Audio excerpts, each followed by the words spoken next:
ওকে, প্রথমে একটু সাউন্ডের প্রবলেম দিচ্ছিল, এখন আশা করি সাউন্ড ক্লিয়ার আছে। ক্লাস কখন শুরু হয়েছে? ক্লাস এখন শুরু হয়নি, এখন শুরু হবে। আচ্ছা, ঠিক আছে। ওকে, ডিয়ার স্টুডেন্ট, সবাইকে শুভেচ্ছা জানাচ্ছি আজকের ক্লাসে। আশা করি সবাই ভালো আছো, সবাই সুস্থ আছো। তাহলে তোমরা এসএসসি 25 ব্যাচ আর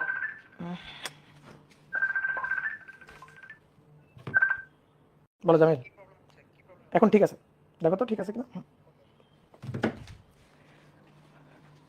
ওকে, তাহলে তোমরা এসএসসি 27 ব্যাচ অফিসিয়ালি। তো আজকে আমরা ভেক্টর অধ্যায়টা শুরু করতে যাচ্ছি, তাই তো? ভেক্টরের 1 নম্বর ক্লাস। তাহলে তোমাদের ফিজিক্স সাইকেলের প্রথম ক্লাস আজকে শুরু হতে যাচ্ছে। সো আজকে আমরা পড়বো না তেমন কিছু। আজকে আমরা কিভাবে পড়তে হবে, আমাদের ইন্টারের ফার্স্ট ইয়ার এবং সেকেন্ড ইয়ার সিলেবাসে ফিজিক্সে কতগুলো অধ্যায় আছে, অধ্যায়গুলো কিভাবে পড়লে আমাদের কাঙ্ক্ষিত লক্ষ্য অনুযায়ী আমরা বেস্ট আউটপুটটা আনতে পারবো, এই সম্পর্কে একটা গাইডলাইন তোমাদের দেওয়া। যারা তোমরা ধরো যে মাত্র এসএসসি পরীক্ষা দিয়ে তুমি এইচএসসি সিলেবাসে ঢুকছো, তোমার এইচএসসি সিলেবাস, এইচএসসিতে তোমার 2টা year, first year second year. First ইয়ারটাকে ধরো আমি ইয়ার বললেও সেকেন্ড ইয়ারটা কিন্তু আসলে ইয়ার না।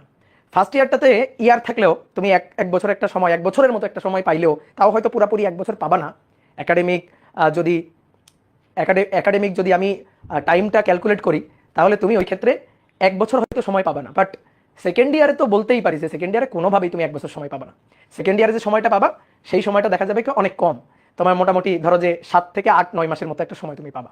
তো তাহলে এই কম সময়ের মধ্যে আমাদের এই সিলেবাসটাকে শেষ করতে হবে, তারপরে সিলেবাসটাকে রিভিশন দিতে হবে, তারপরে একটা ভালো প্রিপারেশন নিয়ে গিয়ে পরীক্ষায় বসতে হবে, বেস্ট আউটপুটটা নিয়ে আসতে হবে আমাদের লক্ষ্য অনুযায়ী, কাঙ্ক্ষিত লক্ষ্য অনুযায়ী। ঠিক আছে? তো এই যে আমরা কিভাবে পড়লে কাঙ্ক্ষিত লক্ষ্য অনুযায়ী বেস্ট আউটপুটটা পাবো, এই সম্পর্কে ফিজিক্সে, যেহেতু আমি ফিজিক্স পড়াই, সো আমি ফিজিক্সে তোমাকে একটা বেস্ট গাইডলাইন আশা করি আমি দিতে পারবো। তো চলো আমরা শুরু করি। তো অলরেডি অনেকে যুক্ত হয়ে গেছো। নো ভিডিও নো সাউন্ড, তুমি একবার বের হয়ে আবার ঢুকো, দেখবা ভিডিও এবং সাউন্ড দুটাই তুমি পাবা। ঠিক আছে? অবাক হয়ে যাবা, দেখবা যে বের হয়ে আবার যখন ঢুকবা দেখবা এই তো ভাইকে দেখা যাচ্ছে এবং সাউন্ডও শোনা যাচ্ছে। কি ক্লিয়ার? সবাই বুঝতে পারছো? আচ্ছা, এবার শোনো, দেখো আমাদের এই ফিজিক্সের যে 6টা সাইকেল আছে, এই 6টা সাইকেলে আমরা তোমাদের ক্লাস নিব 2 জন। এই যে এই ভদ্রলোক হচ্ছে আমি, ঠিক আছে? আমার নাম হচ্ছে অপূর্ব, আমি রুয়েট 13 সালের ব্যাচ। 13 সালের ব্যাচ মানে তোমরা কত সালের ব্যাচ? তোমরা হচ্ছে 27 সালের ব্যাচ, তোমরা এইচএসসি 27 তোমরা, আর আমি হচ্ছে এইচএসসি 13। এবং এই ভদ্রলোকও একই ব্যাচের, এই আমার 13 ব্যাচের স্টুডেন্ট ছিল আর কি। ঠিক আছে? ভদ্রলোক পাস করে বের হয়ে গেছে। তো এই যে এই ভদ্রলোক এবং আমরা আসলে কলেজ থেকে একই সেকশন। তারপরে ভদ্রলোক বুয়েট থেকে পড়াশোনা করছে, আমি রুয়েট থেকে পড়াশোনা করছি। দেন পড়াশোনা করার পরে আবার আমরা একত্রিত হয়েছি। দেন এখন আমরা তোমাদের একসাথে মিলেমিশে এখন আমরা তোমাদের ফিজিক্স পড়াইতেছি। ঠিক আছে? তো আমরা 2 জন মিলে তোমাদের এই 6টা সাইকেলে ফিজিক্স ফার্স্ট পার্ট এবং সেকেন্ড পার্টের সবগুলো ক্লাস আমরা নিব আর কি। তো এখন আমরা এই অধ্যায়গুলোকে আমরা কিভাবে সাজাইছি, এবং ফার্স্ট পার্টে তুমি তো জানো না, তুমি তো কেবল ক্লাস 10 থেকে এসএসসি পরীক্ষা দিয়ে তুমি কেবল ইন্টারে আসছো। তোমার কাছে যেটা মনে হচ্ছে, তুমি মনে মনে যেটা ধারণা করতেছো যে ক্লাস 9-10 সিলেবাস তো দেখছি খুবই কম সিলেবাস, এই 9-10 সিলেবাসে তো আমি 4-5 মাসও লাগে না, 3 মাসেই আমি পড়ে কভার করে ফেলতে পারতাম। তাহলে ইন্টারের 2টা বছরও মনে হয় এরকম। ইন্টারে যা আমরা পড়াশোনা করবো হয়তো ক্লাস 9-10 যা পড়ছো তার থেকে একটু সামান্য হয়তো বেশি হতে পারে, কিন্তু তুমি পারবা, কোনো ব্যাপার না, এগুলা হাতের মোয়া, ছেলের হাতের মোয়া, এরকম তোমার মনে হইতে পারে, এরকম একটা ধারণা তুমি পাইতে পারো। ঠিক আছে? এখন আমরা একটু দেখি আসলে আমাদের ফার্স্ট পার্ট সেকেন্ড পার্ট মিলাই এই যে 2টা পত্রে মোট কতগুলো অধ্যায় আছে এবং কি কি। তো প্রথমে আসো পদার্থবিজ্ঞান প্রথম পত্র। প্রথম পত্রে প্রথম যে অধ্যায়টা খুবই সহজ একটা অধ্যায়, প্রথম অধ্যায়টার নাম হচ্ছে ভৌত জগত পরিমাপ, যেটা তুমি ক্লাস 9-10 পড়ে আসছো। 9-10 তোমার পরিমাপের একটা অধ্যায় ছিল প্রথম অধ্যায়। প্রথম অধ্যায় আসলে কিছু নাই। এই প্রথম অধ্যায়ে মনে করো পরিমাপের হিসাব নিকাশ, ত্রুটির হিসাব নিকাশ। পদার্থবিজ্ঞান কিন্তু খুবই জরুরি একটা টার্ম, বিশেষ করে পরীক্ষা নিরীক্ষার কাজে, যখন আমরা কোনো কিছু পরীক্ষা নিরীক্ষা, প্র্যাকটিক্যাল কোনো পরীক্ষা নিরীক্ষা করি আর কি, প্র্যাকটিক্যাল যে পরীক্ষাগুলো হয় তাতে ত্রুটি হিসাব করা, কারণ পরীক্ষা করলে হিসাব নিকাশ করলে ভাই ত্রুটি বের হবে, ত্রুটিকে তুমি এড়াইতে পারবে না। তো সেই ত্রুটির হিসাব নিকাশটা কিভাবে করতে হবে, তুমি যদি ত্রুটির হিসাব নিকাশ না বুঝো, তাহলে তোমার ত্রুটি কম হইলে মেজারমেন্ট ভালো, হিসাব নিকাশটা ভালো, তাহলে ত্রুটির হিসাব নিকাশটা তোমার বুঝতে হবে। সেই ত্রুটির হিসাব নিকাশ এবং তারপরে ধরো বিভিন্ন যন্ত্র, স্লাইড ক্যালিপার্স, স্ক্রু গজ, তুলা যন্ত্র, এগুলো কিভাবে কাজ করা যায়, এই জিনিসগুলো নিয়ে আসলে প্রথম অধ্যায়ের আলোচনা। প্রথম অধ্যায়ে আরো কিছু আছে, যে রাশির মাত্রা, একক, মাত্রা সমীকরণ, এগুলো নিয়ে হচ্ছে প্রথম অধ্যায়ের আলোচনা। প্রথম অধ্যায় থেকে আমি যদি বলি বোর্ড পরীক্ষাতে রিটেন কোশ্চেন আসে কিনা, তাহলে উত্তর হচ্ছে না। প্রথম অধ্যায় থেকে বোর্ড পরীক্ষাতে রিটেন কোশ্চেন তেমন আসে না, ধরো খুব রেয়ার কেস, তাও দেখা যায় নাই, এ পর্যন্ত তেমন দেখা যায় নাই। তো প্রথম অধ্যায়ে যেটা আসে ধরো এমসিকিউ প্রথম অধ্যায়টা লাগে। তোমার যেহেতু শর্ট কোর্স নাই, ফুল কোর্স সবই পড়তে হবে, ঠিক আছে, তোমার আগের ব্যাচ যেটা তারাও তাই করতেছে, তাদেরও ফুল কোর্স, তাদেরও সব করতে হচ্ছে। সো তুমি আবার এটা ভাইবো না যে আমি একা অভাগা, না, তোমার যে পূর্ববর্তী ব্যাচ তারাও কিন্তু অভাগা, তারাও কিন্তু ফুল কোর্সেই পড়াশোনা করতেছে। আগে শর্ট কোর্সে হয়তো কিছু কিছু চ্যাপ্টার বাদ ছিল, তোদের একটু বেশ মজা ছিল, ওই মজাটা কিন্তু তোমার নাই। সো আমরা পড়বো, আমাদের সময় আছে, আমরা আস্তে আস্তে আস্তে আস্তে আগাবো, আমাদের একটা সময় গিয়ে সময়ের মধ্যে সবকিছু শেষ হয়ে যাবে। এখন তোমার কি করতে হবে, আমাদের সাথে চলতে হবে। আসো এবার দ্বিতীয় অধ্যায়। দ্বিতীয় অধ্যায় হচ্ছে ভেক্টর, ভেক্টর রাশি। এই দ্বিতীয় অধ্যায়টা ফিজিক্স ফার্স্ট পার্টে যতগুলো অধ্যায় আছে তার মধ্যে সবচেয়ে ইম্পর্টেন্ট, ভেরি ভেরি ইম্পর্টেন্ট অধ্যায় হচ্ছে এটা। ভেক্টর অধ্যায়ে আমরা হিসাব নিকাশ বুঝবো, ভেক্টর রাশির হিসাব নিকাশ কিভাবে করে। তুমি যতগুলো চ্যাপ্টারের পরবর্তীতে পড়বা সবগুলো চ্যাপ্টারে তোমার এই ভেক্টর অধ্যায়ের জ্ঞানটা কাজে লাগবে। ভেক্টর অধ্যায়ের ভেক্টর অধ্যায়টা বাদ রেখে ডিঙায়ে তুমি অন্য কোনো অধ্যায়ে যাইতে পারবা না। আর আমি এটা জোর দিয়ে বলতে পারি, তোমার ভেক্টর অধ্যায়ের বেসিকটা যত স্ট্রং হবে, এইটা হচ্ছে ফিজিক্সের একটা মনে করো যে ফান্ডামেন্টাল চ্যাপ্টার, ফাউন্ডেশন চ্যাপ্টার, এই চ্যাপ্টারটা যার যত ভালো দখল থাকবে সে কিন্তু পরের চ্যাপ্টারের ম্যাথমেটিক্যাল হিসাব নিকাশে তত বেশি পারদর্শী হবে। তো হিসাব নিকাশের ব্যাপারটা আমরা এখানে কিন্তু খুব ভালোভাবে শিখবো।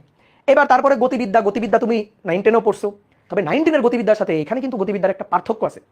তুমি 9-10-এ গতিবিদ্যায় তুমি একমাত্রিক গতি নিয়ে আলোচনা করছো, অর্থাৎ একটা গাড়ি বা একটা কণা সরল রেখায় চলতেছে, সমবেগে চলতে পারে, আবার সুষম ত্বরণ নিয়ে চলতে পারে, সেই ক্ষেত্রে তুমি হিসাব নিকাশ দেখছো, একমাত্রিক গতির হিসাব নিকাশ দেখছো। আমরা এখানে গতিবিদ্যাতে তোমার 9-10-এ যেটা তুমি পড়ে আসছো, ওই যে একমাত্রিক গতি বা পরন্ত খাড়া উপরে নিক্ষিপ্ত খাড়া পরন্ত বস্তু, এই আলোচনাটা তো আমরা পড়বই, ওটা মনে করো অপশনাল, ওগুলো তো পড়তে হবেই। 9-10-এর হিসাব নিকাশের ডিটেলসটা তো পড়তে হবেই। তাছাড়া দ্বিমাত্রিক গতি যেটা তুমি 9-10-এ পড়ো নাই, দ্বিমাত্রিক গতিটা কেমন আমি তোমার একটা ধারণা দিই। তুমি ফুটবল খেলো না, তুমি ফুটবল বা ক্রিকেট খেলো না, ধরো একটা ফুটবলকে কোনো একজন খেলোয়াড় সে কিক দিছে, তাহলে কিক দিলে ফুটবলটা এইভাবে গিয়ে পড়বে না? তাহলে দেখো এই ফুটবলটা সরল রৈখিকভাবে, শুধুমাত্র সরল রৈখিকভাবে এক্স অক্ষ বরাবর সামনে আগায় নাই, এক্স অক্ষ বরাবর, এটা এক্স অক্ষ আর এটা হচ্ছে ওয়াই অক্ষ। দেখো ফুটবলটা যখন এই পয়েন্টে গেছে তখন কিন্তু এই ফুটবলের এক্স অক্ষ বরাবর একটা সরণ হয়েছে এই যে এতটুকু, আবার ওয়াই অক্ষ বরাবর একটা সরণ হয়েছে, ওয়াই অক্ষ বরাবর মানে উপরে উঠে গেছে, সামনেও আগাইছে আবার উপরে উঠে গেছে। এই ওয়াই অক্ষ বরাবর সরণ এটা আর এক্স অক্ষ বরাবর সরণ এটা। তাহলে এখানে গতিটা কয় মাত্রায়? দুইটা মাত্রায়, এক্স অক্ষে এবং ওয়াই অক্ষে। এই যে দ্বিমাত্রিক গতি, একটা ফুটবলকে তুমি কত কোণে কত বেগে নিক্ষেপ করলে এটা কোথায় গিয়ে পড়বে, কত দূরে গিয়ে পড়বে, কোনো একটা মুহূর্তে যখন এই পয়েন্টে তখন তার বেগ কত, এই হিসাব নিকাশগুলো জানতে হবে। মজার ব্যাপার না যে ভাই এগুলো আমরা হিসাব করতে পারবো। ধরেন একটা ফুটবলকে আমি 10 মিটার পার সেকেন্ড বেগে ছুড়ে দিছি, বা একটা ক্রিকেট বলকে আমি 10 মিটার পার সেকেন্ড বেগে ছুড়ে দিছি, তো এটা 2 সেকেন্ড পরে কোথায় থাকবে, 2 সেকেন্ড পরে তার বেগ কত হবে, এগুলো আমরা হিসাব করতে পারবো? উত্তর হচ্ছে হ্যাঁ, আমরা হিসাব করতে পারবো। তো এইটা আমরা এই যে গতিবিদ্যাতে পড়বো, এই যে এইটাকে বলা হয় প্রজেক্টাইল মোশন বা প্রাসের গতি। তাহলে দ্বিমাত্রিক গতি নিয়ে আমরা গতিবিদ্যা আলোচনা করবো। নিউটনিয়ান বলবিদ্যা, নিউটনিয়ান বলবিদ্যা নিয়ে তুমি পড়ছো নিউটনের গতির সূত্রগুলা, নিউটনের গতির সূত্র, তারপরে ফ্রিকশন, তারপরে পুলি, তাই না? এগুলা তুমি 9-10-এ কিছু কিছু কিছু কিছু পড়ছো। এগুলাকে আমরা ডিটেলস তো এখানে পড়বই। আর তুমি সর্বদা 9-10-এ একমাত্রিক গতি নিয়ে আলোচনা করছো, লিনিয়ার মোশন নিয়ে আলোচনা করছো। আমরা এখানে অ্যাঙ্গুলার মোশন, অ্যাঙ্গুলার মোশন কি? কৌণিক গতি, বৃত্তাকার গতি। বৃত্তাকারে কোনো বস্তু ধরো ঘুরতেছে, তাহলে তার ক্ষেত্রে গতির সূত্রগুলা, নিউটনের সূত্রগুলা কিভাবে কাজ করবে, এই জিনিসগুলো নিয়ে আমরা এই অধ্যায়ে আলোচনা করবো। অর্থাৎ লিনিয়ার মোশন, অ্যাঙ্গুলার মোশন, দুই ক্ষেত্রে নিউটনের সূত্রগুলো নিয়ে আলোচনা হচ্ছে নিউটনের বলবিদ্যা চ্যাপ্টারে। বোঝা গেছে? এই চ্যাপ্টারটা ভেক্টরের চ্যাপ্টার এবং এই চ্যাপ্টারটা দুইটা বড় বড় চ্যাপ্টার। এই দুইটা চ্যাপ্টার শেষ মানে তুমি বোর্ড পরীক্ষায় দুইটা প্রশ্ন কমন পেয়ে গেছো। আর এই দুইটা চ্যাপ্টার শেষ মানে তোমার ফার্স্ট পার্টের বলতে পারো 3/1 শেষ হয়ে গেছে। বুঝতে পারছো তাহলে কত ইম্পর্টেন্ট এই দুইটা চ্যাপ্টার? এই দুইটা চ্যাপ্টার বাদ দিয়ে সামনে আগানো কিন্তু মুশকিল হয়ে যাবে। তাহলে এই দুইটা চ্যাপ্টার আমাদের খুব গুরুত্ব দিয়ে একেবারে বেসিক ক্লিয়ার করে পড়তে হবে। তারপরে আসো কাজ ক্ষমতা শক্তি। কাজ ক্ষমতা শক্তি তুমি 9-10-এ কিছু কিছু পড়ছো। কুয়া থেকে পানি খালি করতে কাজ, একটার পর একটা ইট রেখে স্তম্ভ তৈরি করতে কৃত কাজ, এরকম বিভিন্ন ক্ষেত্রে কৃত কাজের হিসাব নিকাশগুলো আমরা এখানে পড়বো। ঠিক আছে? ক্লিয়ার? ওকে, এরপরে আসো মহাকর্ষ চ্যাপ্টার, নিউটনের সেই বিখ্যাত মহাকর্ষ সূত্র। তো মহাকর্ষ সূত্রের অনেক ডিটেলস আলোচনা আমাদের সেকেন্ড পার্টে আছে, সরি ফার্স্ট পার্টে আছে, মানে ইন্টারে আছে। 9-10-এ আমরা পড়ছি, মহাকর্ষের আইডিয়াটা পাইছি। মানে 9-10 আমাদের কি করছে জানো?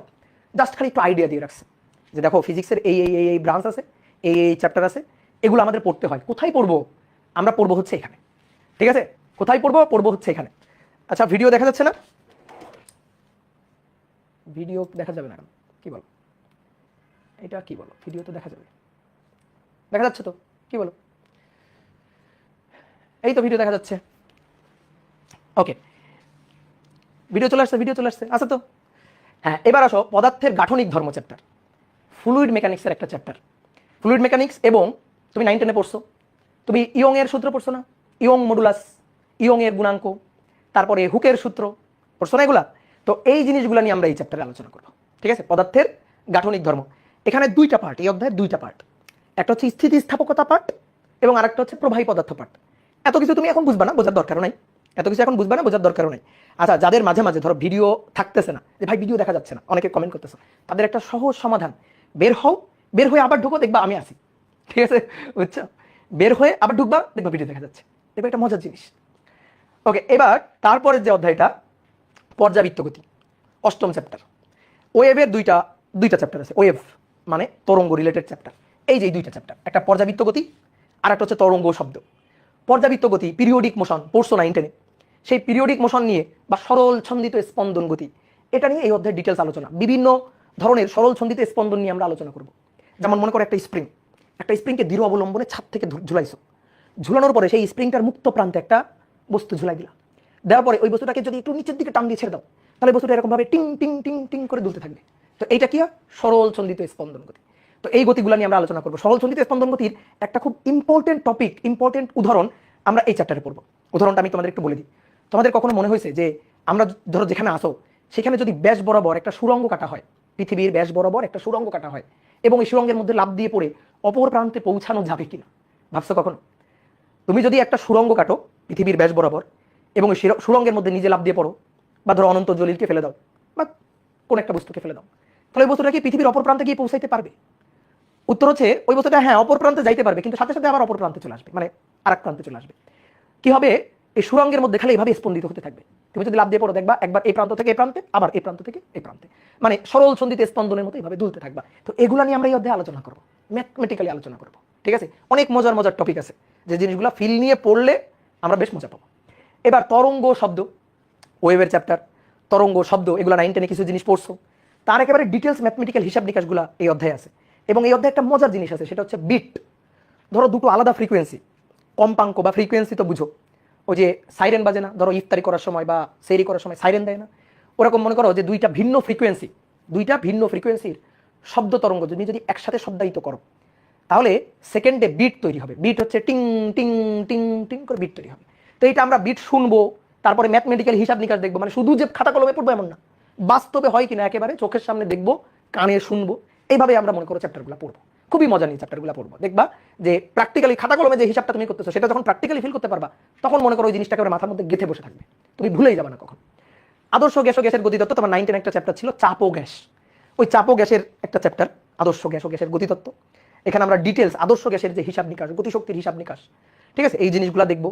তারপরে শিশিরাঙ্ক, আপেক্ষিক আর্দ্রতা, যেমন ধরো বৃষ্টি হলে, যখন বৃষ্টি বেশি হয়, বায়ু যেমন আর্দ্র থাকে সেটাকে আমরা বলি আর্দ্র বায়ু। আবার শীতকালে শুষ্ক বায়ু, শীতকালে গাছের পাতা ঝরে যায়, তাই না? শীতকালে কাপড় তাড়াতাড়ি শুকায় যায়, বর্ষাকালে কাপড় দেরিতে শুকায়। কেন এগুলো হয়? এই জিনিসগুলোর আলোচনা এই অধ্যায়ে আছে। তো মোটামুটি এইটাই হচ্ছে আমাদের ফার্স্ট পার্টের অধ্যায়। তোমার ধরো শুনে মনে হইতে পারে যে ভাই যা বললেন তো 9-10 অনেক কিছু পড়ে ফেলছি, কোনো ব্যাপার না, আমি পারবো। তো আমার একটা বেশ ফেভারিট স্টুডেন্ট আছে, আমি দেখাবো তোমাদের সেই স্টুডেন্টকে। ওই স্টুডেন্টের নাম হচ্ছে আবুল। ও এরকম ভাবতো, এই ফাটাই ফেলবো, কোনো ব্যাপার না, এগুলো তো 9-10 পড়ে আসছি। তো এরকম ভাবতো, আমার খুবই ফেভারিট একটা স্টুডেন্ট, বুঝছো? তো এরকম ভাবতো, কিন্তু বাস্তবতা আসলে এরকম না, বাস্তবতা একটু ডিফারেন্ট। তুমি ফিজিক্সের যদি একটা বই দেখো, ধরো এই যে আমার কাছে এখানে একটা, এই যে ফার্স্ট পার্টের একটা বই আছে, এই যে ফার্স্ট পার্টের আরেকটা রাইটারের বই আছে, দেখছো বইগুলো একটু 9-10-এর সাথে মনে হচ্ছে একটু স্বাস্থ্যবান বই না? দেখছো স্বাস্থ্য, দেখছো 9-10-এর যে বইগুলো ছিল কত পাতলা, 9-10 মিলে একটা বই পড়ছো, কত পাতলা বই, ঠিক আছে? আর এখানে একটু বইয়ের স্বাস্থ্যগুলো বেশি। তো একটু স্বাস্থ্য যেহেতু বইয়ের বেশি, তার মানে টপিক একটু বেশি আছে, আমাদের সেগুলো পড়তে হবে। বাট ভয় পাওয়ার কিছু নাই, তুমি শুধু আমার সাজেশন, মাসুর ভাইয়ের সাজেশন ফলো করবা, তাহলেই হবে, ঠিক আছে? এবার আসো সেকেন্ড পার্ট। কিছু কিছু কলেজে তোমাদের ফার্স্ট ইয়ারে ফার্স্ট পার্টের অধ্যায়গুলো পড়াবে, ম্যাক্সিমাম কলেজে সেটাই করবে। কিন্তু আবার কিছু কিছু কলেজ আছে যে কলেজগুলোতে ফার্স্ট ইয়ারের সাথে আবার সেকেন্ড ইয়ার একসাথে মিশাই পড়াবে। ধরো তোমার কলেজের প্রথম পরীক্ষাতে প্রথম পত্রের 3টে অধ্যায়, প্রথম 3টে অধ্যায়, সেকেন্ড পার্টের প্রথম 2টা অধ্যায়, এরকম দিয়ে দিবে। তার মানে সেকেন্ড পার্ট ফার্স্ট পার্ট একই সাথে পড়তে হবে। বাট ম্যাক্সিমাম কলেজের কথা আমি বলতেছি, ম্যাক্সিমাম কলেজে ফার্স্ট পার্টটাই ফার্স্ট ইয়ারে পড়াই, সেকেন্ড পার্টটাই সেকেন্ড ইয়ারে পড়াই, ঠিক আছে? তো আমি দেখি সেকেন্ড ইয়ারে আমরা কি কি পড়বো। আচ্ছা, তুমি ফিজিক্সের কিছু ব্রাঞ্চ আমাকে বলো তো, ফিজিক্সের কি কি ব্রাঞ্চের কথা তুমি জানো, শাখা? যেমন আমি তোমার একটা উদাহরণ দিই, যেমন ডাইনামিটিক্স একটা শাখা, ঠিক আছে, মানে গতিবিদ্যা, এই যে ভেক্টর, গতিবিদ্যা, কাজ ক্ষমতা শক্তি। তারপর ওয়েভ হচ্ছে একটা শাখা, তরঙ্গ, তাই না? তারপরে থার্মোডাইনামিক্স একটা শাখা, তারপরে অপটিক্স, আলো, এইটা একটা শাখা, ম্যাগনেটিজম, চৌম্বক একটা শাখা, ইলেকট্রিসিটি একটা শাখা, তাই না? তো এরকম ফিজিক্সের বিভিন্ন শাখা আছে। তা ফার্স্ট ইয়ারে তুমি কোন কোন শাখার সাথে পরিচিত হও নাই? ইলেকট্রিসিটির সাথে পরিচিত হও নাই, তাই না? ফার্স্ট পার্টে, এই যে একটু আগে ফার্স্ট পার্টে দেখালাম, অপটিক্স মানে আলোর কোনো চ্যাপ্টারের সাথে তোমার কিন্তু পরিচয় হয় না। বাবা ভালোই বৃষ্টি হইতেছে। তারপরে থার্মোডাইনামিক্স, এই থার্মোডাইনামিক্সের সাথে তোমার পরিচিত হয় নাই, তাই না? তাহলে আমরা এই সকল চ্যাপ্টার কোথায় পড়বো জানো? সেকেন্ড ইয়ারে পড়বো। সেকেন্ড তো ইয়ার বারবার বলি, কিন্তু ইয়ার না আসলে। আসো সেকেন্ড পার্টে প্রথম চ্যাপ্টারটা হচ্ছে তাপগতিবিদ্যা, থার্মোডাইনামিক্স। তাপগতিবিদ্যার যাবতীয় যত আলোচনা এখানে আছে, খুবই মজার একটা চ্যাপ্টার, বুঝে বুঝে পড়লে খুবই মজার। আমার সেকেন্ড পার্টের সবচেয়ে মজার চ্যাপ্টার হচ্ছে তাপগতিবিদ্যা। স্থির তড়িৎ, চলতড়িৎ 9 10-এ পড়ছো, 9 10-এ তুমি স্থির তড়িৎ পড়ছো, কুলম্বের সূত্র, তাই না? এখানে আরো অনেক কিছু পড়বা, কুলম্বের সূত্র, গাউসের সূত্র, আরো অনেক অনেক অনেক অনেক সূত্র তোমার এখানে পড়তে হবে। তড়িৎ দ্বিমেরু 9 10-এ পড়ো না এগুলা, ঠিক আছে? 9 10-এ শুধু পড়ছো কুলম্বের সূত্র, তড়িৎ প্রাবল্য, তড়িৎ বিভব, এই তিনটা জিনিসই মনে হয় পড়ছো, কিন্তু আরো অনেকগুলো টপিক এখানে আছে। চলতড়িৎ, চলতড়িতের অনেকের সবচেয়ে মজার চ্যাপ্টার হচ্ছে চলতড়িৎ, তাই না? চলতড়িতের হিসাব নিকাশ, রোধ, তুল্য রোধ বের করা, কারেন্ট বের করা, বিভব বের করা, বুঝলে অনেক সহজ না? 9 10-এ যারা পড়ছো, এটা এখানে আরো সহজভাবে আমরা পড়বো, কোনো সমস্যা নেই। তুমি দেখবা সার্কিটের হিসাব নিকাশগুলো করতে মজা লাগবে তোমার, তুমি যদি বুঝে বুঝে পড়ো। তারপরে তড়িৎ প্রবাহের চৌম্বক ক্রিয়া, তড়িতের চ্যাপ্টার হচ্ছে 3টা, তড়িতের স্থির তড়িৎ, চলতড়িৎ এবং আরেকটা চ্যাপ্টার আছে সেমিকন্ডাক্টর ও ইলেকট্রনিক্স। এই যে আমি যে সাবজেক্টে পড়াশোনা করছি কি ট্রিপলি, এই ট্রিপলি 3টা ই কিসের জন্য? ইলেকট্রিক্যাল অ্যান্ড ইলেকট্রনিক ইঞ্জিনিয়ারিং, অর্থাৎ যাদের ভবিষ্যতে টার্গেট ইঞ্জিনিয়ারিং পড়া এবং যাদের ভবিষ্যতে টার্গেট ধরো ইলেকট্রিক্যাল ইঞ্জিনিয়ারিং পড়া। তো ইলেকট্রিক্যাল ইঞ্জিনিয়ারিং এর শাখাগুলাই হচ্ছে এটা, যে ফিজিক্সের এই যে স্থির তড়িৎ, চলতড়িৎ এবং সেমিকন্ডাক্টর ও ইলেকট্রনিক্স, বুঝছো? ইলেকট্রিক্যাল অ্যান্ড ইলেকট্রনিক্স, কথা বুঝছো? তো যাদের মনে করো যে ইঞ্জিনিয়ারিং, ইলেকট্রিক্যাল ইঞ্জিনিয়ারিং পড়ার ইচ্ছা, তাদের কিন্তু এই অধ্যায়গুলো বাদ দিলে চলবে না, এই অধ্যায়গুলো কিন্তু ভালো দখল নিয়ে পড়তে হবে, বুঝছো? এবার তারপরে আসো চৌম্বকত্ব, তড়িৎ প্রবাহের চৌম্বক ক্রিয়া, মানে তড়িৎ প্রবাহের জন্য চৌম্বক ক্ষেত্র তৈরি হয়। এই যে তোমাদের বাসা বাড়িতে ফ্যান আছে না, এই ফ্যানের মধ্যে ম্যাগনেট আছে, ইলেকট্রোম্যাগনেট। ইলেকট্রোম্যাগনেট মানে কি? তড়িৎ প্রবাহের জন্য ম্যাগনেট তৈরি হবে।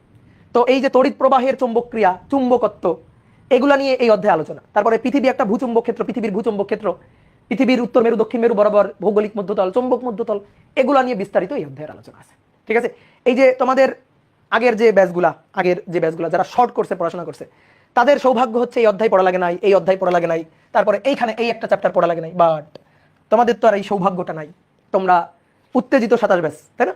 তাহলে তোমাদের কিন্তু এগুলো পড়া লাগবে, ঠিক আছে? এবং তোমরা পারবা, তোমরা খুবই সাহসী, ঠিক আছে? তোমাদের নামকরণটা দেখেই তো বোঝা যায় তোমরা খুব সাহসী ব্যাচ, তোমাদেরকেও দমায় রাখতে পারবে না, এটা আমি বিশ্বাস করি। তাহলে তড়িৎ প্রবাহে চৌম্বক ক্রিয়া, চৌম্বকত্ব, এটা চৌম্বকের একটা চ্যাপ্টার। আবার আরেকটা চ্যাপ্টার আছে দিক পরিবর্তী প্রবাহ, তড়িৎ চৌম্বক আবেশ। তোমরা নাম শুনছো না? এসি কারেন্ট, ডিসি কারেন্ট শুনছো না? এসি কারেন্ট মানে কি? অল্টারনেটিং কারেন্ট, দিক পরিবর্তন করে। সেই এসি কারেন্ট আমরা তৈরি করব। এসি কারেন্ট কিভাবে তৈরি করা যায় সেই জিনিসগুলো আমরা এখানে দেখব। তোমরা 9 10-এ পড়ছো ওই যে মোটরের ডায়নামো, তাই না? মোটর, জেনারেটর কিভাবে কাজ করে, সেই জিনিসগুলো আমরা এই চ্যাপ্টারে দেখব। তার মানে তুমি কিন্তু 9 10-এ পড়ে ফেলছো এগুলো, ঠিক আছে? তাহলে 9 10-এ পড়ে ফেলছো, ভাই এখানে কি পড়বো? ওই যে আরেকটু ডিটেলস হিসাব নিকাশ পড়বো, আরেকটু বড় হয়ে গেছি আমরা। জ্যামিতিক, এবার আসো অপটিক্সের চ্যাপ্টার, অপটিক্স, আলোর চ্যাপ্টার দুটো।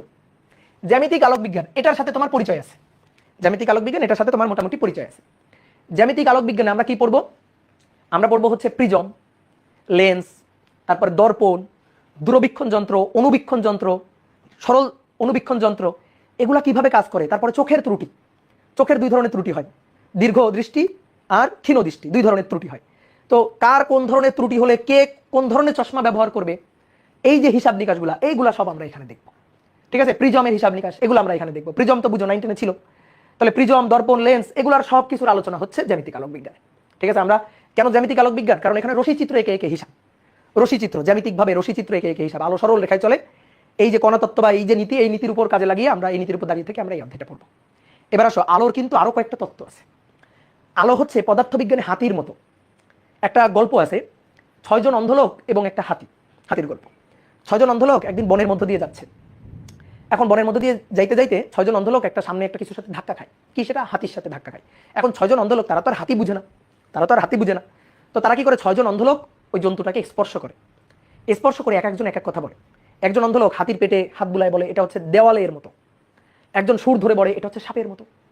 একজন লেজ ধরে বলে না এটা দড়ির মতো। একজন দাঁত ধরে বলে এটা বর্ষার মতো, ঠিক আছে? একজন পা ধরে বলে না এটা কলা গাছের মতো। তো এরকম 6 জন অন্ধলোক 6টা কথা বলে। তো তারপরে তারা একজন জ্ঞানী লোকের কাছে গিয়ে জিজ্ঞেস করে যে আমরা তো 6 জন লোক 6টা কথা বলতেছি, তাহলে কার কথাটা ঠিক? তখন ওই লোকটা বলে, জ্ঞানী লোকটা বলে সবার কথাই ঠিক, কারণ তোমরা যে জিনিসটা দেখছো ওটা হচ্ছে হাতি। তো হাতি ওই পাটা হচ্ছে কলা গাছের মতো, দাঁত হচ্ছে বর্ষার মতো, সুরটা সাপের মতো, লেজের অগ্রভাগ দড়ির মতো, দেওয়াল মানে পিঠটা হচ্ছে দেওয়ালের মতো, পেটটা হচ্ছে দেওয়ালের মতো, এরকম এই যে কথাগুলো বলে।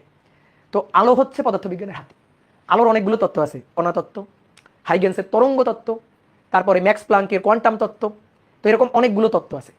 এই তত্ত্বগুলো সবগুলো তত্ত্বই সঠিক। তো আমরা তো জ্যামিতিক আলোক বিজ্ঞানে এখানে কণা তত্ত্বটার আলোচনাটাই পড়ি, তরঙ্গ তত্ত্বের আলোচনাটা আমরা পড়বো ভৌত আলোক বিজ্ঞান চ্যাপ্টারে, ফিজিক্যাল অপটিক্স ভৌত আলোক বিজ্ঞান চ্যাপ্টারে। এবার এখান থেকে এই যে চ্যাপ্টারগুলো আছে এইগুলো তোমার একেবারেই অপরিচিত, তোমার 9 10 এর সাথে কোনো ধারণা ছিল না। তো আমরা ফিজিক্যাল অপটিক্স এখানে আলোর কিছু ফেনোমেনা নিয়ে আলোচনা করব। আধুনিক পদার্থবিজ্ঞানের সূচনা, তোমার একটু ধারণা দিই। তোমরা অনেক সময় অনেক বিভিন্ন সায়েন্স ফিকশন মুভি দেখো, একটা মুভি আছে ইন্টারস্টেলার, সেই মুভি যারা দেখছো তারা কি দেখছো যে মার্ক আর কুপার মনে হয় যে একজন বাবা আর একটা হচ্ছে তার মেয়ে। বাবা হচ্ছে মহাকাশ গবেষণায় চলে যায়, ফিরে এসে দেখে তার মেয়ে, ছোট মেয়ে রেখে গেছিল, সেই মেয়ে হচ্ছে এখন হাসপাতালে বেডে শুয়ে বুড়ি হয়ে গেছে, মুমূর্ষু অবস্থা। তার মানে দেখো যে দুইটা ভিন্ন ফ্রেমে সময়টা কিন্তু ভিন্ন রকম হয়েছে, দুইটা ভিন্ন ভিন্ন ফ্রেমে সময়টা ভিন্ন রকম হয়েছে। তাহলে বাবার বয়স যেভাবে বাড়ছে ছেলের মানে মেয়ের বয়স সেইভাবে বাড়ে নাই। তো এই যে আপেক্ষিকতা, আইনস্টাইনের সেই বিখ্যাত থিওরি অফ রিলেটিভিটি, তো থিওরি অফ রিলেটিভিটি এটা ধরো ফিজিক্সের বিশাল একটা শাখা। তো আমরা সেই শাখা থেকে কিছু জ্ঞান আহরণ করবো এই চ্যাপ্টারে, আধুনিক পদার্থবিজ্ঞানের সূচনা। বেশ মজার একটা চ্যাপ্টার, এটা আমরা একটু বুঝে বুঝে পড়ে যতটুকু আসলে আমাদের মানে জ্ঞান নেওয়া দরকার ইন্টারের সিলেবাসের মধ্যে ততটুকু আমরা নিব। বাট এটা হচ্ছে তোমার ফিজিক্সের চিন্তা করার একটা রাস্তা বলতে পারো, একটা দরজা। তো এই দরজা দিয়ে তোমাকে একটু জাস্ট আমি ঘুরাই নিয়ে আসবো। তোমার যদি আরও মনে করো জানতে হয় তাহলে আরও অনেক কিছু আসলে এখান থেকে পড়ার আছে, নিজে নিজে পড়ার আছে। এবার আসো পরমাণুর মডেল ও নিউক্লিয়ার পদার্থবিদ্যা। এটা তুমি 9 10 একটু হালকা পাতলা ধারণা আছে। পরমাণুর মডেল ডাল্টন, তারপরে নিলস বোর, এদের পরমাণু মডেলের আলোচনা আছে। নিউক্লিয়ার পদার্থবিদ্যা, এই যে বিভিন্ন নিউক্লিয়ার রিয়াকশন, ঠিক আছে, নিউক্লিয়ার পাওয়ার প্ল্যান্ট কিভাবে কাজ করে, এটার আলোচনা এখানে আছে। আর লাস্টের চ্যাপ্টারটা বুঝতেই পারতেছো, সেমিকন্ডাক্টর ও ইলেকট্রনিক্স। তোমরা আইসিটি পড়ছো, সেই আইসিটির কিছু ব্যাপার স্যাপার এই অধ্যায়ে আছে। এই অধ্যায়টা পড়লে কিন্তু আইসিটির একটা অধ্যায় হয়ে যায়, ঠিক আছে, আইসিটির একটা অধ্যায় হয়ে যায়। তাহলে এই ছিল আমাদের সেকেন্ড পার্টের অধ্যায়গুলোর আলোচনা। আর একটা অধ্যায় আছে, আমি লিখি না এখানে, সেই অধ্যায়টা হচ্ছে জ্যোতির্বিদ্যা, একটা থিওরিটিক্যাল গল্পের মতো চ্যাপ্টার, ঠিক আছে, অ্যাস্ট্রোনমি আর কি। তো থিওরিটিক্যাল একটা গল্পের মতো চ্যাপ্টার। তো এইটা আছে একেবারে লাস্টের চ্যাপ্টার, বাট ওইটা আসলে তেমন পড়া লাগে না, বাট আমরা পড়বো হালকা পাতলা যতটুকু লাগে, একটা দুইটা ক্লাস লাগবে হয়তো ওই চ্যাপ্টারটার জন্য, তো সেটা আমরা পড়বো। এবার আমরা সাইকেলগুলোতে ক্লাসগুলো এমনভাবে সাজাইছি যাতে একই টাইপের অধ্যায়গুলো একই সাইকেলের মধ্যে অন্তর্ভুক্ত থাকে। তো সাইকেল একে কি আছে, ভৌত জগত পরিমাপ, ছোট একটা চ্যাপ্টার, ভেক্টর এবং গতিবিদ্যা, ঠিক আছে। ভেক্টর চ্যাপ্টারটা আমি নিব, ভৌত জগত পরিমাপ তোমাদের মাসুর ভাই নিবে, আর বাকি অধ্যায়গুলো আমরা এখনো ঠিক করি না কে কোনটা নিব। বাট তুমি মনে করো আমার ক্লাস লাইভে পাইলে মাসুর ভাইয়ের ক্লাস আর্কাইভে পাবা, মাসুর ভাইয়ের ক্লাস লাইভে পাইলে আমার ক্লাস আর্কাইভে পাবা। মানে মোটামুটি আমরা মিলাই ঝিলাই ক্লাস নিব, যাতে তোমার ধরো আমার ক্লাস ভালো লাগে না, মাসুর ভাইয়ের ক্লাস খুব ভালো লাগে, তাহলে তুমি মাসুর ভাই সব ক্লাস যেন করতে পারো সেই ব্যবস্থা আমরা করবো, ঠিক আছে। এবার তারপরে আসো সাইকেল 2। অনেক সময় দেখবা আমাদের সাইকেল 1, সাইকেল 3 বা সাইকেল 2, সাইকেল 4 একসাথে চলতে পারে। একসাথে চলতে পারে কি, যেমন এখন সাইকেল 1 শুরু হয়েছে, তাই না? এখন সাইকেল আমি কোন চ্যাপ্টার নিব? Vector chapter. আমাদের কিন্তু সপ্তাহে মূলত ক্লাস হবে 4 দিন, তার মধ্যে 2 দিন নিব আমি, 2 দিন নিবে তোমাদের মাসুর ভাই। তো সেটা ধরো একই সাইকেলে 2টা অধ্যায় হতে পারে, আবার 2টা ভিন্ন সাইকেলেও 2টা অধ্যায় হতে পারে। আমার কথা বুঝছো? ধরো একই সাইকেলে আমরা 2টা অধ্যায় নিতে পারি 2 জন, আবার ভিন্ন সাইকেলে 2 জন 2টা অধ্যায়। কিন্তু কথা হচ্ছে ধরো ভেক্টর না পড়ে তুমি গতিবিদ্যা পড়তে পারবা, ঠিক আছে, বা গতিবিদ্যা পড়লেও সামান্য একটু পড়তে পারবা, বাকি জিনিসগুলো পড়তে গেলে ভেক্টরের জ্ঞানটা লাগবে। তো এই কারণে আমরা চেষ্টা করবো ভেক্টরটা আগে শেষ করে গতিবিদ্যাতে যাওয়ার। মানে আমরা তোমার চিন্তা আমরা করবো, তোমার চিন্তা মানে এটা নিয়ে টেনশন করার কিছু নেই, তোমার চিন্তা আমাকে আমার ঘাড়ে দিয়ে দাও। কোন অধ্যায় কখন কিভাবে পড়তে হবে তার গাইডলাইন আমরা জানি, আমরা পড়াচ্ছি, আমরা যে গাইডলাইন দিব তোমার কোনো সমস্যা হবে না, ঠিক আছে। অনেকে বলতে ভাই যে এখন কেমন ক্লাস হবে, এখন আপাতত ভেক্টর চলবে এবং সপ্তাহে 4 দিনের পরিবর্তে আপাতত সপ্তাহে আমরা 3 দিন ক্লাস নিব আপাতত। তাহলে 3 দিন ক্লাস, এই 3 দিন ক্লাস ভেক্টরের উপরেই হবে।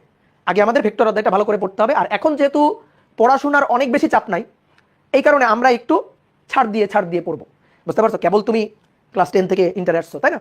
তো তোমার একটা মনে করো ম্যাচুরিটি গেইন করতে একটা টাইম পিরিয়ড লাগবে, তো সেইটা আমরা দিব তোমাকে। আপাতত 4টা ক্লাসের মানে সপ্তাহে 4টা ক্লাসের ঝামেলায় বা প্রেসারে আমরা তোমাকে ফেলছি না, আপাতত ধরো সপ্তাহে 3 দিন করে ক্লাস হবে। এবার আসো সাইকেল 2 গেল। সাইকেল 2তে কি ছিল? নিউটনিয়ান বলবিদ্যা। সাইকেল 2তে দেখো চ্যাপ্টার 4টা, নিউটনের বলবিদ্যা, কাজ ক্ষমতা শক্তি, মহাকর্ষ বিকর্ষ, পদার্থের গাঠনিক ধর্ম, এই যে 4টা। তারপরে সাইকেল 3তে পর্যাবৃত্ত গতি, তরঙ্গ। দেখো এই 2টা চ্যাপ্টার একসাথে থাকতে হবে, একই সাইকেলে থাকতে হবে, কারণ পর্যাবৃত্ত গতি না পড়লে তরঙ্গ পড়া যাবে না, ঠিক আছে। তরঙ্গ কোনোভাবেই পর্যাবৃত্ত গতির বেসিক জ্ঞান ছাড়া পড়া সম্ভব না। তো এই কারণে আমরা এই 2টা অধ্যায় একসাথে রাখছি এবং অবশ্যই দেখবা আগে এই অধ্যায়টা শেষ হবে, দেন এই অধ্যায়টা শুরু হবে, আমরা এভাবেই শুরু করবো। তো তোমার টেনশনের কিছু নাই। তারপরে এই পর্যাবৃত্ত গতি তরঙ্গের সাথে এই যে ভৌত আলোক বিজ্ঞান চ্যাপ্টারের একটা মিল আছে, তো এই কারণে আমরা পর্যাবৃত্ত গতি তরঙ্গ ভৌত আলোক বিজ্ঞান একসাথে রাখছি। তো আলোর যেহেতু চ্যাপ্টার এখানে ঢুকে গেছে, তাহলে জ্যামিতিক আলোক বিজ্ঞানটাকে আমরা এই সাইকেলের মধ্যে ঢুকাই দিই, ঠিক আছে। এইভাবে এখানে আছে এই 4টা চ্যাপ্টার। তারপরে আসো সাইকেল 4। সাইকেল 4-এ প্রথম পত্রের আছে আদর্শ গ্যাস ও গ্যাসের গতিতত্ত্ব, দ্বিতীয় পত্রের আছে তাপগতিবিদ্যা। এই দুইটা চ্যাপ্টার হচ্ছে পরস্পরের ভাই, ঠিক আছে? এই হচ্ছে ছোট ভাই আর এই হচ্ছে বড় ভাই। তো এই যে ছোট ভাই বড় ভাই দুইজন একসাথে থাকতে হবে। তো একসাথে আছে আর একটা চ্যাপ্টার কি আছে, পরমাণু মডেল ও নিউক্লিয়ার পদার্থবিদ্যা, ঠিক আছে? এটা অবশ্য ছোট একটা চ্যাপ্টার। তাপগতিবিদ্যা একটু বড় চ্যাপ্টার, আদর্শ গ্যাস ও গ্যাসের গতিতত্ত্ব একটু বড় চ্যাপ্টার। এবার আসো সাইকেল 5। সাইকেল 5 এ আছে স্থির তড়িৎ চলতড়িৎ। এই যে স্থির তড়িৎ না পড়ে চলতড়িৎ পড়া আসলে উচিত না, ঠিক আছে? বা এখানে তেমন কোনো সমস্যা হবে না, বাট তড়িতের চ্যাপ্টার একসাথে। এবং আরো একটা তড়িতের চ্যাপ্টার কি ছিল, সেমিকন্ডাক্টর ইলেকট্রনিক্স। তাহলে দেখো তিনটাই তড়িতের চ্যাপ্টার এবং তিনটাকে রাখা হয়েছে একসাথে একই সাইকেল। বুঝছো সাইকেলগুলোকে এত সুন্দর করে ডিজাইন করা হয়েছে। তড়িৎ প্রবাহের চৌম্বক ক্রিয়া, মানে চুম্বকের চ্যাপ্টার দুইটা, তড়িৎ প্রবাহের চৌম্বক ক্রিয়া, তড়িৎ প্রবাহের মানে ওই যে দিক পরবর্তী প্রবাহ ও তাড়িৎ চুম্বক আবেশ, এই দুইটা চ্যাপ্টার একই সাইকেলে আছে, একই রকম চ্যাপ্টার একই সাইকেলে আছে। এবং আরেকটা চ্যাপ্টার বাকি থাকলো, তো সেটা কি, সেটা হচ্ছে আধুনিক পদার্থবিজ্ঞানের সূচনা। তো এই আধুনিক পদার্থবিজ্ঞানের সূচনা এখানে আছে। আর অনেকে ভাই জ্যোতির্বিদ্যা কোথায়, জ্যোতির্বিদ্যা আমরা কোথাও ঢুকাই দিব, ওর জন্য একটা কি দুইটা ক্লাস লাগবে, সহজ কথা। ওটাকে আসলে অধ্যায়ের মর্যাদা দিলে একটু মনে করো যে হয় না, তো আমরা এই কারণে অধ্যায়ের মর্যাদা দিই নাই। যেটা হচ্ছে রুটিনের কথা বলতেছিলাম ভাই, রুটিনটা কেমনে সাজানো হয়েছে, এই যে দেখো রুটিন। কই পাবা রুটিন, তুমি ওয়েব অ্যাপের উপরে বড় বড় করে ওয়েব অ্যাপে ঢুকলেই তুমি রুটিন পাবা, ঠিক আছে? আবার ওয়েব অ্যাপ ফেসবুকে আসো, ওয়েব অ্যাপ তো হলো ফেসবুকের যে গ্রুপে তোমরা এখন লাইভ ক্লাস করতেছো ফেসবুক থেকে, ফেসবুকের কাভার ফটোতে দেখবা প্রত্যেক উইকের রুটিন আপডেট হয়ে থাকবে, ঠিক আছে? কোনো টেনশনে কিছু নাই যে ভাই রুটিন কই পাবো, রুটিন দিচ্ছে না কেন, কোনো সমস্যা নেই। একেবারে টাইমলি দেখবা উইকের রুটিন কাভার ফটোতে চলে যাবে। এই যে আপাতত রুটিন হচ্ছে এটা, যে রবি মঙ্গল বৃহস্পতি তোমাদের ক্লাস হবে। ক্লাস টাইম কয়টায়, ক্লাস টাইম হচ্ছে 10টায়। এই যে ক্লাস টাইম লেখা আছে 10টায়। কে নিবে, এই যে অপূর্ব অপু এই ভদ্রলোক নিবে তোমাদের ক্লাস, ঠিক আছে? কোন ক্লাসটা হবে, কোন অধ্যায়ের, ভেক্টর অধ্যায়ের ক্লাস হবে। কোন সাইকেলে হবে, এই যে সাইকেল, কোন সাইকেলে, 1 সাইকেলে। তোমাদের 6টা সাইকেল, 6টা সাইকেলের যে 6টা গ্রুপ আছে সবগুলো গ্রুপের কাভারে প্রত্যেক উইকের রুটিন থাকবে। সো রুটিন নিয়ে কোনো চিন্তা নেই। অনেকের একটা টেনশন ছিল ভাই রুটিন কই পাবো, তো রুটিন পেয়ে গেলাম, তাহলে রুটিন নিয়েও কোনো সমস্যা নাই। এইবার আসো বই নিয়ে কথাবার্তা। প্রথম কথা হচ্ছে মূল বইয়ের কোনো বিকল্প নাই। পদার্থবিজ্ঞানের অনেক অনেক বই আছে, তাই না? তো মূল বইটা যেহেতু আমরা কি পড়তেছি, আমরা একাডেমিক যে সিলেবাস সেইটাকে ফলো করে পড়তেছি, তাহলে আমাদের বাজারে যে বোর্ড বইগুলা এইচএস এর জন্য প্রচলিত আছে সেই বোর্ড বইগুলার কোনো বিকল্প নাই। তোমার কি করতে হবে, বোর্ড বইগুলা নিতে হবে। এখন বোর্ড বই তো অনেক আছে, তোমার আগে কি ছিল 9-10-এ বোর্ড থেকে একটা বই দিত, এবার তো বোর্ড থেকে কোনো নির্দিষ্ট বই না। তাহলে বোর্ড থেকে নির্দিষ্ট বই না থাকার কারণে এই কারণে বাজারে রাইটারদের অনেক বই আছে। এই দেখো এই 2টা বই, এই আর একটা বই, ঠিক আছে, এই একটা বই, অনেকগুলো বই আছে, এরকম 10টা-12টা বই আছে, বুঝছো? এই দেখো বই, এবং বইগুলো স্বাস্থ্য দেখছো তো তুমি ইন্টারে দেখবা তোমার টেবিল ভেঙে পড়তে পারে বইয়ের চাপে, এত বই তোমার কিনতে হবে এই 2টা বছরে। এখন আমি তোমাকে যেটা বলি শোনো, যে ভাই এতগুলা বই আমাদের কিনতে হবে, অনেক মাতব্বর কিনি, বাট আসলে দরকার হয় না। বোর্ড বই যে কোনো একটা রাখলে চলে, বোর্ড বই যে কোনো একটা রাখলে চলে। আমি তোমাদের একটা সাজেশন দিব, যাদের মেডিকেল টার্গেট তারা ইসাক স্যারের বইটা নিবা, যাদের মেডিকেল টার্গেট। আর যাদের ইঞ্জিনিয়ারিং টার্গেট তাদের ভাই যে কোনো বোর্ড বই তুমি নিতে পারো, কোনো সমস্যা নাই। যাদের মেডিকেল টার্গেট তারা ইসাক স্যারের বইটা কেন নিবা, কারণ মেডিকেলের কোশ্চেন করার সময় ইসাক স্যারের বইটা একটু বেশি ফলো করে। এবং আমরা দেখছি বিগত বছরগুলোর অভিজ্ঞতা থেকে মেডিকেলে কোশ্চেন করার সময় অনুশীলনীতে যে এমসিকিউগুলো আছে ওখান থেকে অনেক সময় এমসিকিউ হুবহু তুলে নেয়। এই কারণে যাদের মেডিকেল টার্গেট তাদের জন্য বোর্ড বই, ইসাক স্যারের বই, এইটাই আমার একটা সৎ সাজেশন। আর ইঞ্জিনিয়ারিং এর জন্য ভাই বই তুমি যেটাই নিবা না কোনো সমস্যা নেই। এইবার আসো যে ভাই এক এক বইতে তো এক এক ধরনের ম্যাথ থাকে, তাহলে তো আমি একটা বই ফলো করলে বাকি বইয়ের ম্যাথগুলো তো মিস হয়ে যাচ্ছে। উত্তর হচ্ছে না, এক এক বইয়ে এক এক ধরনের একেবারে খুবই ডিফারেন্ট ম্যাথ থাকে এমনটা না। তুমি মনে করো একটা বই করলে তোমার সবগুলো বইয়ের মোটামুটি কমন অনেকটাই হয়ে যায়, ধরো 70% 80% হয়ে যায়। এবার কিছু কিছু বইয়ে হ্যাঁ ডিফারেন্ট থাকেই, একটু বৈসাদৃশ্য তো আছেই। ধরো একটা ম্যাথ তুমি ইসাক স্যারের বইতে পাইলা, তপন স্যারের বইতে পাইলা না, বা সেলু স্যারের বইতে তুমি পাইলা না। আবার সেলু স্যারের একটা ম্যাথ যেটা ইসাক স্যারের বইতে পাইলা না। এখন তুমি মনে করতে পারো ভাই তাহলে তো আমি কিছু কিছু ম্যাথ তো মিস করে যাচ্ছি। উত্তর হচ্ছে না, মিস করার কোনো কারণ নাই। আমরা ক্লাসে যেটা পড়াবো, বইয়ের কথা বাদ দাও, ক্লাসে যেটা পড়াবো সেই ক্লাসে পর্যাপ্ত পরিমাণ প্র্যাকটিস তোমাকে করাই দিব। মানে যত ধরনের ম্যাথ হইতে পারে একটা টপিকের উপর আমরা চেষ্টা করব 100% তো ধরো তোমাকে মুখে তুলে খাওয়াই দেওয়াটা দরকার নেই, কারণ নিজেরও তো খুঁটে খাইতে হবে, তাই না? তাহলে আমরা চেষ্টা করবো যেন এমন কোনো ম্যাথ তুমি বাসায় বসে করতে গিয়ে আটকে না যাও। এই কারণে আমরা চেষ্টা করবো যে বিভিন্ন বইয়ের আমি তো ধরো এত বছর ধরে পড়াচ্ছি, আমি তো জানি যে কোন বইয়ে কি ধরনের ম্যাথ আছে, এটা ধরো মুখস্থই আছে আমার। তো আমি জানি যে কোন বইয়ে কি ধরনের ম্যাথ আছে, সুতরাং আমি চেষ্টা করবো তোমাকে ওইভাবে ক্লাসে পড়ানোর যাতে তোমার নিজের কষ্ট করে ধরো যে অনেকগুলো বই কেনা না লাগে। মোটামুটি একটা বই ফলো করলে, একটা বই যদি তুমি প্র্যাকটিস করো, তাহলে যেন বাকি বইগুলোর ম্যাথ তোমার ক্লাসের মধ্যে হয়ে যায়, এই চেষ্টাটা আমরা করব এবং এই কনফিডেন্সটা তুমি আমাদের উপরে রাখতে পারো। তারপরে প্র্যাকটিসের জন্য আমরা তো প্র্যাকটিস শিট দিবই। তো তুমি দেখবা ধরো যে ম্যাথ আমরা করাচ্ছি তার অনুরূপ ম্যাথ, কিছু ম্যাথ তোমাকে প্র্যাকটিসের জন্য নিজে প্র্যাকটিস করতে হবে। শুধু ক্লাস করে গেলাম, নোট তুলে গেলাম খাতায়, এটা করলে কিন্তু হবে না। বেশি বেশি বেশি বেশি প্র্যাকটিস করতে হবে। প্র্যাকটিসের জন্য প্র্যাকটিস শিট তুমি পাবা। ঠিক আছে, ক্লাসের প্রত্যেক অধ্যায়ের প্র্যাকটিস শিট তুমি পাবা। এবার এই প্র্যাকটিস শিটের আগে হয় কি, আমরা প্র্যাকটিস শিট আগে দিতাম কিভাবে, একেবারে অনলাইন কপি। তো অনলাইন কপি দেখো, অনলাইন দেখে মানে অনলাইনে মোবাইলটা বা ট্যাব বা কম্পিউটার অন করে রেখে প্র্যাকটিস করা, বা অনেকে কি করতো ওইটাকে প্রিন্ট করে নিত, প্রিন্ট করে নিয়ে দেন প্র্যাকটিস করতো। তো আমরা এবার তোমাদের থেকে, এর আগে কোনো ব্যাচ কিন্তু এই সুবিধাটা পাই নাই, তোমাদের থেকে এই যে আমরা বই নিয়ে আসছি এবার সাইকেল ভিত্তিক বই। তো যারা সাইকেল ভিত্তিক বই মানে বই সহ এনরোল করছো তাদের তো কোনো টেনশনই নেই, তারা খুবই ভালো কাজ করছো। ঠিক আছে, তো বই সহ এনরোল করলে যে সুবিধাটা তোমার হবে, ক্লাস করার পরে নিজে নিজে প্র্যাকটিস করার জন্য বেশি ম্যাথ যুক্ত, দেখো এই যে বইগুলা, দেখো কতগুলা বই, এই যে বইগুলা, এই বইগুলাতে যত ম্যাথ আছে, যত ম্যাথ আছে সব ম্যাথকে কম্বাইন করে এই বইটা। এমন কোনো ম্যাথ আশা করা যায়, এমন কোনো ম্যাথ তুমি এখানে ধরো পাবা না যেটা কোনো বইতে আছে যেটা এখানে নাই, এরকম ম্যাথ নাই যে এইখানে অনুপস্থিত, এরকম তুমি পাবা না। ইভেন বিগত বছরের বুয়েট, রুয়েট, কুয়েট, চুয়েট বিভিন্ন ঢাকা ইউনিভার্সিটিতে আসা কোশ্চেনগুলো মোটামুটি এখানে অন্তর্ভুক্ত আছে। তো এটা করলে তোমার সাথে সাথে অ্যাডমিশনের একটা প্রিপারেশন হয়ে যাবে। তো এইটা হচ্ছে বইয়ের কথা, বুঝতে পারছো? তাহলে সারমর্ম কি, সারমর্ম হচ্ছে একটা বোর্ড বই। ঠিক আছে, তোমার যদি খুব ইচ্ছা থাকে ভাই আমি বোর্ড বই অনেকগুলো কিনবো, বই তো কিনতেই পারো, ঠিক আছে, বই কেনা তো নিরুৎসাহিত করা যাবে না, বই তুমি কিনতে পারো, কোনো সমস্যা নেই, বাট একটা বোর্ড বই এনাফ। সবগুলা বোর্ড বই খুঁটে তুমি পড়ার সময়টা আসলেই পাবা না এখন। এই কারণে একটা বোর্ড বই এনাফ, এটা আমি বলবো, যেটা ধরো আসলে যেটা করা উচিত। আর তুমি এই বইটা নিতে পারো আমাদের প্র্যাকটিস শিট, প্র্যাকটিস করার জন্য, এটা প্র্যাকটিসের জন্য একটা খুব মাস্টার ক্লাস বই। এই বইয়ের ম্যাথগুলা খুব সুন্দরভাবে সাজানো গোছানো আছে টপিক ভিত্তিক করে। তার মানে একটা টপিক পড়ার পরে তুমি এখান থেকে যখন আমরা ক্লাসে পড়াবো তখন বলে দিব। ঠিক আছে, এই যে আমার কাছে ধরো বইয়ের হার্ড কপিটা আছে, তোমাদের কাছে যারা বই সহ এনরোল করছো তোমাদের কাছেও বইটা চলে যাবে, কোনো টেনশনের কোনো কারণ নাই, টেনশনের কোনো কারণ নাই। এই যে বইটা দেখো, এই যে বইটা, তাহলে এই বইয়ের সুন্দরভাবে একেবারে টপিক ভিত্তিকভাবে এমসিকিউ, রিটেন কোশ্চেন সবকিছু টপিক ভিত্তিকভাবে সাজানো আছে। এবং একটা মজার জিনিস তোমার বলি, এই যে বইয়ের এই যে প্রথমে ধরো একটা চ্যাপ্টার শুরুর প্রথমে, এই যে শুরুর প্রথমে এই জায়গাটাতে কোন বোর্ডে কোন টপিক থেকে কতগুলো কোশ্চেন আসছে কোন সালে, সেটা বোর্ড কোশ্চেন অ্যানালাইসিস করেও দেওয়া আছে।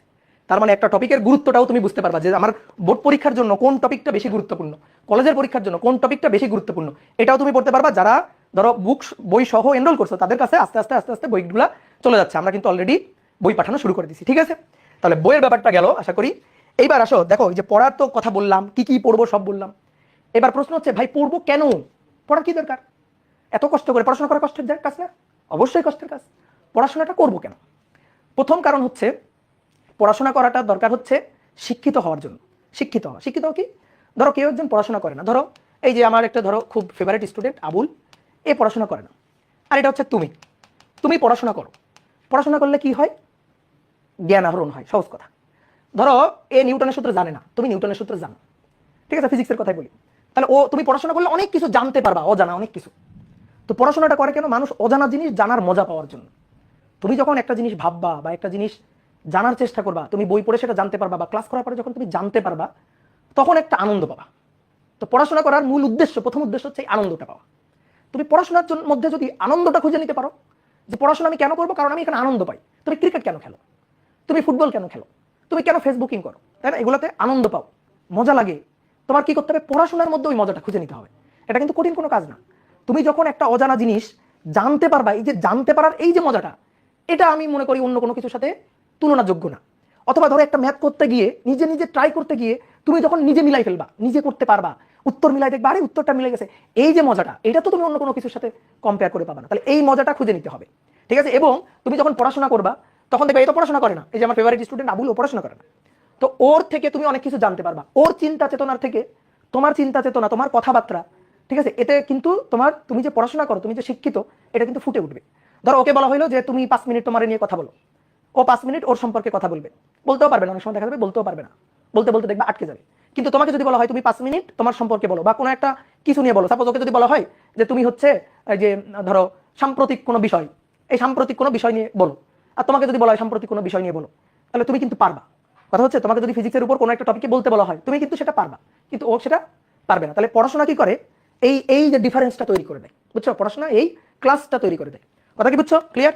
এইটা হচ্ছে পড়াশোনার মূল উদ্দেশ্য আমার কাছে যেটা মনে হয়। এবার আরেকটা উদ্দেশ্য, সাইড উদ্দেশ্য আছে, সেটা হচ্ছে আমরা যেহেতু একাডেমিক একটা কারিকুলামের মধ্যে পড়াশোনা করি, এবং এই যে ক্লাস 1 থেকে 2, 2 থেকে 3 এভাবে করে করে করে করে তুমি একটা ধাপ একটা ধাপ একটা ধাপ অতিক্রম করে এই পর্যন্ত আসছো। এরপরে তুমি এখানে ইন্টার পরীক্ষা দেওয়ার পরে তুমি অ্যাডমিশন টেস্ট দিবা, দেওয়ার পরে যাদের টার্গেট ইঞ্জিনিয়ারিং পড়া তারা ইঞ্জিনিয়ারিং লাইনে যাবে, যাদের টার্গেট ভার্সিটিতে পড়া তারা ভার্সিটি লাইনে যাবে, যাদের টার্গেট মেডিকেল পড়া তারা মেডিকেল লাইনে যাবে, বা যাদের টার্গেট ধরো বাইরে চলে যাবে বা অন্যান্য আরো অনেক কিছু আছে তারা সেই লাইনে যাবে। তো এরকম একটা লক্ষ্য মানুষের থাকে, এখন এই লক্ষ্য অর্জনের জন্য এক একটা সিঁড়ি থাকে। তোমার যদি টার্গেট থাকে যে আমি ভবিষ্যতে ইঞ্জিনিয়ার হব, তো ইঞ্জিনিয়ার তুমি হবা, তাহলে মনে করো বুয়েট কুয়েট রুয়েট চুয়েট বাংলাদেশের ভালো ভালো ইঞ্জিনিয়ারিং যে প্রতিষ্ঠানগুলো, এইগুলোতে তোমার পড়ার একটা ইচ্ছা থাকবে।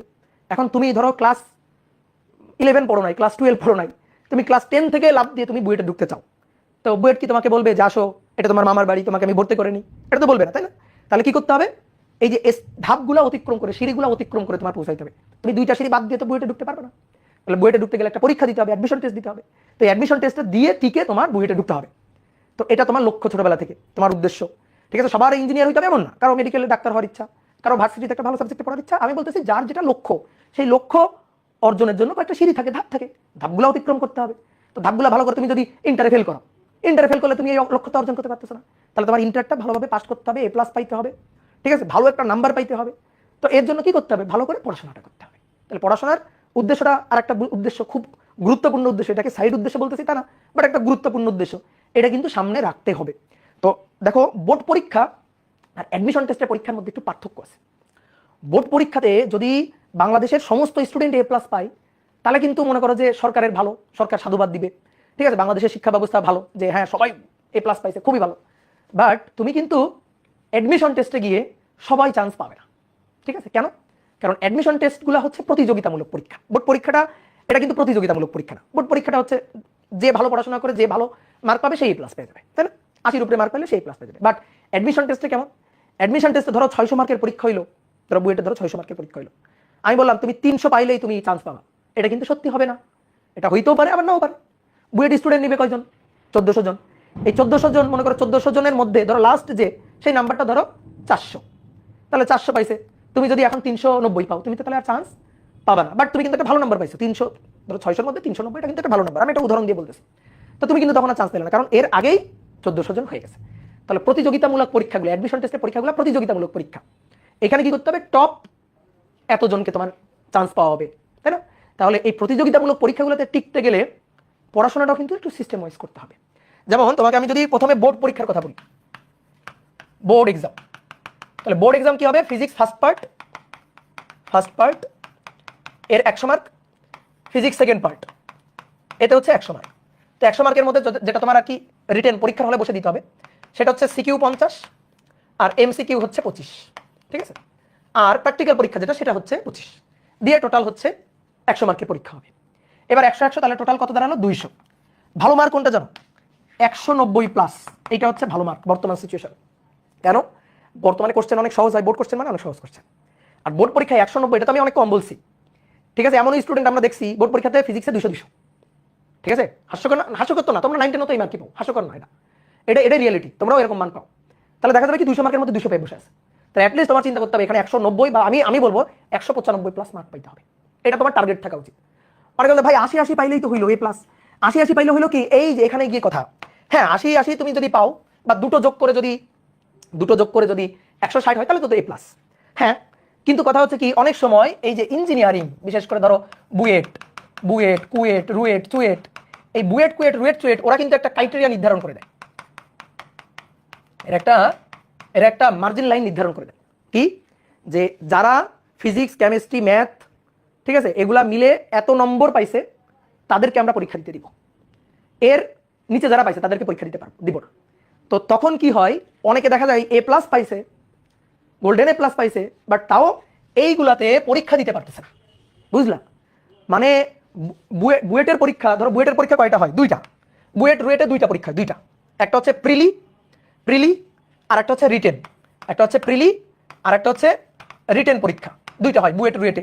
কুয়েট চুয়েটে ওরা এবার একটা করে পরীক্ষা নিছে, পরে এবার দুটোও নিতে পারে, যে আমরা প্রথমে প্রিলি নিব, তারপরে আবার যারা প্রিলিতে টিকবে, প্রিলি মানে এমসিকিউ, প্রিলিতে এখানে কি হয়? এমসিকিউ পরীক্ষা হয়। এমসিকিউ এর ধরো বলে দেয় যে 18,000 এমসিকিউ পরীক্ষা দিতে পারবে, বা 20,000 এমসিকিউ প্রিলিটা দিতে পারবে। এবার ওই 20,000-এর মধ্যে থেকে ধরো 8,000 সিলেক্ট করে, যে 8,000-কে আমরা রিটেন পরীক্ষা দিতে পারবো, দেন ওই 8,000-এর মধ্যে থেকে ধরো 1400 1200 যেখানে যেমন সিট, ততজনকে আমরা চান্স দিব। তাহলে বুয়েটে পরীক্ষা হয়, রুয়েটে পরীক্ষা কয় ধাপে? 2 ধাপে। আমি বলবো না 2 ধাপে না, 3 ধাপে পরীক্ষা। কেমনে 3 ধাপে? এই যে আগে তোমার বোর্ড পরীক্ষা দিতে হবে, একটা ভালো নম্বর রাখতে হবে। অনেকে বলতে ভাই নাম্বারটা কত? নাম্বারটা এক এক সময় এক এক রকম বলে। যেবার মনে করে A+ এর বাম্পার ফলন হয়, সেবার নাম্বারটা বাড়ায় দেয়, যেবার A+ এর একটু কম ফলন হয়, সেবার নাম্বারটা একটু কমায় দেয়, বুঝতে পারছো? তাহলে ওরা একবার এক একটা নাম্বার বলে দেয়, বা অনেক সময় কিন্তু যে এই সাবজেক্টগুলোতে প্লাস থাকলেও হবে, এটাও বলে অনেক সময়, যে এবার একটু ধরো যে প্লাসের ফলনটা কম হয়, তো এটা বলে দিবে। দেন তারপরে ওখান থেকে আবার 2 ধাপে পরীক্ষা নিয়ে নির্ধারণ করবে যে কারা এখানে পড়তে পারবে। তাহলে কি হলো, বোর্ড পরীক্ষা এটাও কিন্তু এই বুয়েট টুয়েট কুয়েট চুয়েটের প্রথম ধাপের পরীক্ষা হচ্ছে।